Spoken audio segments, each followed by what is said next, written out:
Hello viewers, আসসালামু আলাইকুম। সবাই কেমন আছেন? আশা করি আল্লাহর রহমতে সবাই ভালো আছেন। দেখেন, আমার বন্ধু দৌড়ে আসলো বাইরে থেকে বেশি বেশি খাওয়ার জন্য। জিনিসটা হয়েছে কি দেখছস? খালি আমি পরে রান্না করছি দিকে। ভিডিও করিস ও বাহ। আসলে আমরা রান্না করার চেষ্টা করছিলাম আরাবিয়ান খেপসা। আমি তো আবার সৌদি আরব ছিলাম, তার জন্য আর কি কিছু মোটামুটি পারতাম। তো বন্ধুরা তো সৌদিয়ান খাবার একদম খাইতে পারবো না খেপসা, কারণ ওদের খাবারে এত ঝাল মশলা এত কিছু থাকে না, ঠিক আছে? তো ওদের জন্য একটু স্টাইল করতে যাই, একটু বাদাম টাদাম বেশি করে দিছি, ঝাল টাল দিছি। মোটামুটি খারাপ হয়েছিল না, মানে খাওয়া যায় আর কি, ক্যাপসার মতনই। তবে বন্ধুরা মিলে খাইলে খারাপ জিনিস মানে একটু খারাপ হলেও মানিয়ে নেওয়া যায়, ঠিক আছে, বন্ধুদের মধ্যে মিল থাকলে।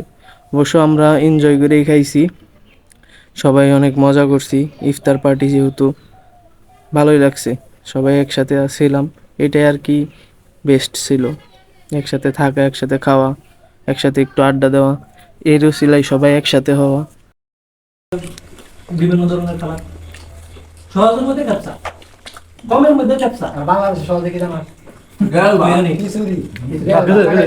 সব আসলে বন্ধু মানে আড্ডা, বন্ধু মানে হাসি খুশি। তো আশা করি সবাই ভালো থাকবেন। আশা করি আল্লাহর রহমতে পরবর্তী নেক্সট কোনো ভিডিওতে দেখা হচ্ছে আপনাদের সাথে। আসসালামু আলাইকুম।